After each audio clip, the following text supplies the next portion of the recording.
If golf is part of your corporate outing, sales meeting, civic association, or charity event, then Joel Zuckerman, the vagabond golfer, should be part of the festivities too.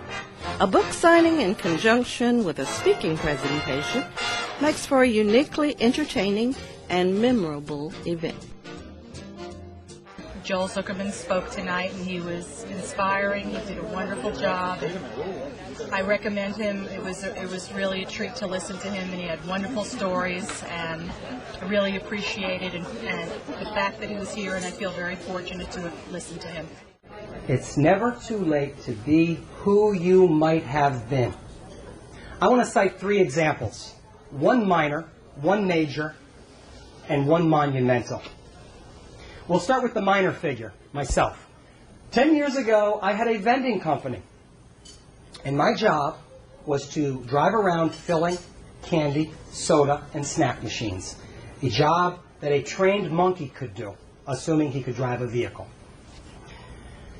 If you had told me 10 years ago that a decade down the road I would be awaiting publication of my 4th book, that I was writing for 100 different magazines, that I was speaking to groups like this and traveling around the world playing and writing about golf, I would have attributed it to a wild and unrealistic fantasy. But it's never too late to be who you might have been. We really enjoyed Joe, and he's so inspirational. We would love to see him again. Plus, we got the free book. Plus that book. I think that I shall never see a poem as lovely as a tea. This simple peg, this piece of wood, precedes a pastime understood by countless millions lucky souls that know the joy of 18 holes. You wager, pulling ball from pocket, take your stance, then launch your rocket. Chase it, launch it, chase it down until that ball rests underground, then take your tee and start again. This sport for gods, for kings, for women. Under pressure, a perfect drive. God, it's great to be alive. A fresh mown fairway, a brand new glove. There's some who would golf and not make love. Am I off base? Think I've drank a few? Golf lasts half the day. Can you? Count all your strokes. Do not play slow. You'll break 90 before you know. Take some lessons. Learn the swing. You'll quickly know if golf's your thing. And if it's not, then that's okay. The course is too crowded anyway.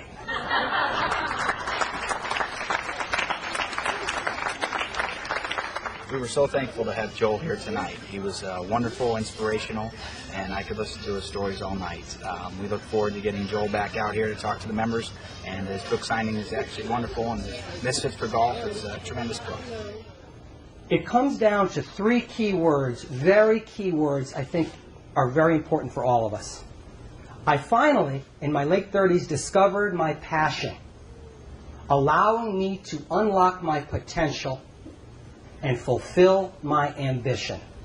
Passion, potential, ambition. You'll see that over and over in life. Raise your hand if you know what Pete Dye did for a living before he became a golf course architect. Pete Dye was an insurance salesman. Important work, respectable work, lucrative work if you're good at it, and I'm sure Pete was, but dare I say, not soul-stirring work, at least not for Pete Dye. Pete Dye, whether he knew it or not, whether he knows it or not, lives by the credo, it's never too late to be who you might have been. And Pete, like I, or should I say I, like Pete, started small. He had an interest in golf course maintenance. Pete Dye, as I'm sure many of you know, was a fine amateur player. That's how he and Alice originally got together. He was asked to do a 9-hole course somewhere on a farm in Indiana, and then he did another small course, and then he got bigger and bigger and bigger. And now we know Pete Dye as the architect of record of a dozen of the world's most celebrated golf courses.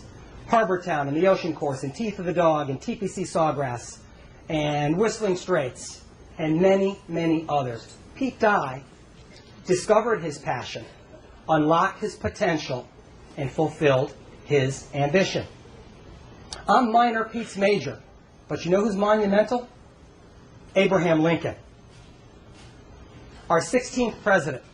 on any historian's short list of the greatest presidents there ever was. One word describes Lincoln through much of his life: failure.